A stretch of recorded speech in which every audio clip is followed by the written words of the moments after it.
नमस्कार। आज हम मानव इतिहास के एक बहुत ही रोमांचक दौर की गहराई में उतर रहे हैं। हाँ, बिल्कुल। हमारे पास जो स्रोत हैं वो हमें ले जाते हैं हिमयुग के अंत से शुरुआती होलोसीन काल तक। हम देखेंगे कि कैसे दुनिया भर में, मतलब ऑस्ट्रेलिया से लेकर एकदम बर्फीले आर्कटिक तक, शुरुआती इंसानों ने बदलती दुनिया का सामना किया और कैसे अलग अलग समाज उभरे। सही। हमारा मकसद है इन शुरुआती अनुकूलनों और आविष्कारों की जो मुख्य बातें हैं ना, उन्हें समझना। बिल्कुल। और ये हजारों सालों का और पूरी दुनिया में फैला हुआ इतिहास है। जो पुरातत्व की खोजें हैं वो हमें उन समाजों की एक झलक दिखाती हैं जो आज है ही नहीं। हाँ, बिल्कुल। और ये हमें सिखाती हैं कि मुश्किल हालात में भी इंसान कितने साधन संपन्न और लचीले रहे हैं। चलिए तो फिर ऑस्ट्रेलिया से शुरू करते हैं। तस्मानिया की कुटिकना गुफा जैसी जगहें ये बताती हैं कि हिमयुग में शिकारी संग्राहक थे, बहुत ठंडे माहौल में भी जी रहे थे। हाँ, वॉलबी का शिकार करके शायद। हाँ, खासकर वॉलबी का शिकार करके। लेकिन फिर जब जलवायु गर्म हुई तो वो जीवन शैली वहां टिक नहीं पाई। मतलब पर्यावरण बदलने पर सब कुछ बदल सकता है। बिल्कुल। वहीं दूसरी तरफ अगर हम देखें, दक्षिण पूर्वी ऑस्ट्रेलिया में कोव स्वैम्प जैसी जगह है, वहां पानी और खाने पीने की चीजें ज्यादा थीं। अच्छा। तो वहां कहानी एकदम अलग है। वहां लोग ज्यादा टिक कर रहने लगे, अपने इलाके बनाने लगे और कुछ अनोखी सांस्कृतिक प्रथाएं भी विकसित हुईं। जैसे खास मौकों के लिए सर के आकार को कृत्रिम रूप से बदलना। शायद ये समूह की पहचान या सामाजिक स्थिति का प्रतीक रहा होगा। तो देखिए कैसे अलग अलग माहौल ने बिल्कुल अलग समाजों को जन्म दिया। और मध्य ऑस्ट्रेलियाई रेगिस्तान में जीना, वो तो एक अलग ही चुनौती रही होगी, है ना? बहुत सूखा। हाँ, लेकिन कमाल की बात यह है कि वहां भी इंसानों ने जीने का तरीका ढूंढ निकाला। सच में? कैसे? अपने पर्यावरण के गहरे ज्ञान से, आपस में मजबूत सामाजिक जुड़ाव और खास औजारों जैसे अनाज पीसने वाले पत्थरों के सहारे वो बेहद शुष्क परिस्थितियों में भी कामयाब रहे। वाह, मतलब ऑस्ट्रेलिया के अंदर ही कितनी विविधता थी अनुकूलन में। बिल्कुल। अच्छा, तो ऑस्ट्रेलिया में हमने देखा कि संसाधन और जलवायु ने कैसे असर डाला। अब देखते हैं उत्तरी ऑस्ट्रेलिया और पास के न्यू गिनी में क्या चल रहा था। हाँ, तो उत्तरी ऑस्ट्रेलिया की आर्नहेम लैंड की चट्टानों पर जो कलाकृतियां हैं ना, हाँ, रॉक आर्ट, वो हजारों साल पुरानी कहानियां कहती हैं। उनमें लड़ाइयों के दृश्य दिखते हैं जो शायद बढ़ती आबादी और बदलते माहौल में संसाधनों पर बढ़ते दबाव को दिखाते हैं। और साथ ही रेनबो सरपेंट जैसे शक्तिशाली मिथ्यकीय जीव का चित्रण भी मिलता है जो शायद पानी और जीवन पर नियंत्रण रखने वाली शक्ति के रूप में उभरा, खासकर जब जलवायु बदल रही थी। दिलचस्प। और न्यू गिनी के पहाड़ी इलाकों में सुना है वहां कुछ अलग हुआ। हाँ, बिल्कुल। न्यू गिनी के पहाड़ी इलाकों में जैसे कुक स्वैम्प में लोगों ने स्वतंत्र रूप से पौधों को उगाने और बागवानी करने का तरीका खोज लिया। ओह, दुनिया में खेती की शुरुआती जगहों में से एक। हाँ, ये शायद सामाजिक जरूरतों और संभवतः सुअरों के आने से प्रेरित हुआ। ये रास्ता ऑस्ट्रेलिया के शिकारी संग्राहकों से एकदम अलग था। कमाल है।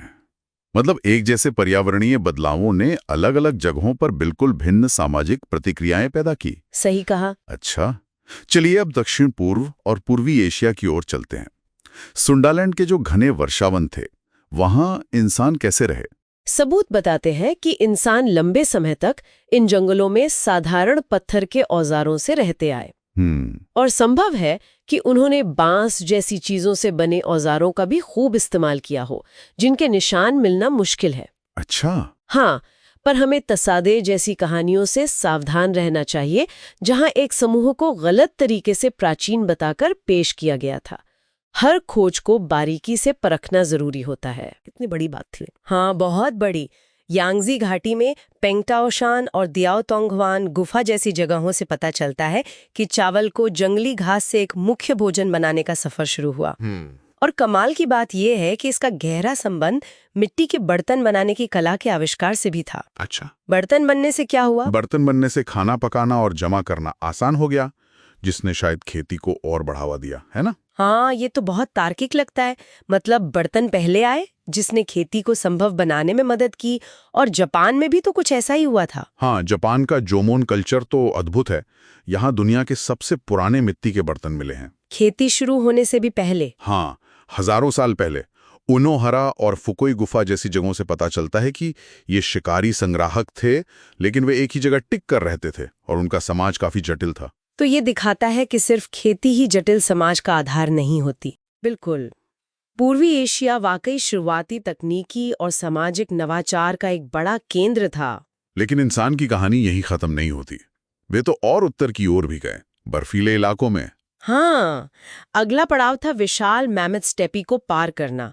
एक ठंडा, सूखा घास का मैदान जहां मैमथ जैसे बड़े जानवर घूमते थे। साइबेरिया में। हाँ, साइबेरिया में द्युक्ताई संस्कृति और बेरिलेख जैसी जगहें इस महायात्रा की गवाह हैं। और फिर वे आर्कटिक पहुंचे। वहां जीवन कैसा रहा होगा, कल्पना करना भी मुश्किल है। जोखोव द्वीप जैसी जगहों पर मिले सबूत हैरान करने वाले हैं। ये दिखाते हैं कि इंसान लगभग 8000 साल पहले अत्यधिक ठंडे आर्कटिक माहौल में भी रह रहे थे। क्या बात है। वे ध्रुवीय भालू जैसे बड़े जानवरों के शिकार में माहिर थे और शायद वे कुत्तों और स्लेज का इस्तेमाल करने वाले शुरुआती लोगों में से थे। कुत्तों और स्लेज का? हाँ, और सोचिए इतनी ठंड में जिंदा रहने के लिए कितने उन्नत किस्म के कपड़ों की जरूरत पड़ती होगी।